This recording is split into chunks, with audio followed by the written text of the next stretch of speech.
ایک دفعہ کا ذکر ہے، ایک گاؤں میں موٹو اور پتلو نام کے پتی پتنی رہا کرتے تھے۔ پتلو بہت خوبصورت اور نرم مزاج کی تھی۔ پتلو کی ساس اس کو بالکل بھی پسند نہ کرتی اور ہر وقت اس پر غصہ کرتی رہتی۔ اس کی ساس جون کو پتلو ایک نظر بھی نہیں بھاتی تھی۔ ایسے ہی دھیرے دھیرے سمے بیت رہا تھا کہ ایک دن پتلو آ کر اپنی ساس سے کہتی ہے، ساسو ماں، آپ کیا کھانا چاہتی ہیں؟ آپ نے ناشتہ نہیں کیا، میں آپ کے لیے آلو والے پراٹھے بنا دوں؟ ارے او کم وقت ماری، مجھے لینے آئی ہے تو مارنا چاہتی ہے مجھے آلو والے پراٹھے کھلا کے؟ میری عمر ہے آلو والے پراٹھے کھانے کی؟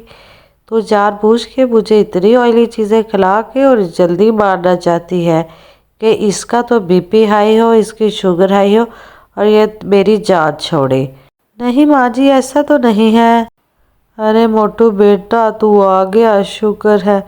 آج سارا دن تیری پتنی نے مجھ سے کھانے کے لیے نہیں پوچھا، کچھ بھی مجھے کھانے کے لیے نہیں دیا، بلکہ جب میں نے اس سے کھانا مانگا تو مجھے کہتی، چل بڈھی سائڈ پہ ہو کے بیٹھ، تجھے تو ہر وقت بھوک لگی رہتی۔ ماں آپ رکو، میں ابھی پوچھتا ہوں اس کو۔ پتلو، تیری جرت کیسے ہوئی میری ماں کو کھانا دینے سے انکار کرنے کی؟ تیرے باپ کے گھر سے آتا ہے، تو نے میری ماں کو کھانا کیوں نہیں بنا کے دیا؟ تیری اتنی اوقات، اتنی تیری جرت؟ ارے ایسا نہیں ہے، آپ میری بات تو سنیں۔ ارے آپ کو کوئی غلط فہمی ہوئی ہے، میں نے تو پوچھا تھا۔ ارے ایسا نہیں ہے، آپ میری بات سنیں، میری بات تو سنیں آپ۔ پتلو بہت روتی ہے اور بہت دکھی ہوتی ہے۔ ایسے ہی دھیرے دھیرے سمے بیت رہا ہوتا ہے کہ ایک دن، ارے او مہارانی، جو بیگم صاحبہ بن کے میرے سر پہ بیٹھی ہے، تیرے یہ باپ کا گھر نہیں ہے، میرا گھر ہے۔ اچھے سے برتن صاف کر، کچن صاف کر، اس کے بعد جھاڑو پوچھا بھی لگا، اور مجھے سارا کام صاف ستھرا چاہیے، کسی بھی کام میں گند نہ مچا ہو، نیٹ اینڈ کلین کام چاہیے۔ ارے او کم وقت ماری، زیادہ مہارانی نہ بن اور اچھے سے کام کر۔ یہ تو کیسا جھاڑو پوچھا لگا رہی ہے؟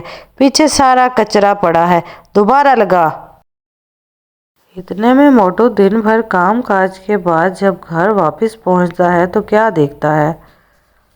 ارے بیٹا، تیری بیوی پتلو نے آج مجھے بہت مارا ہے، اتنا مارا کہ میری اینک ٹوٹ گئی۔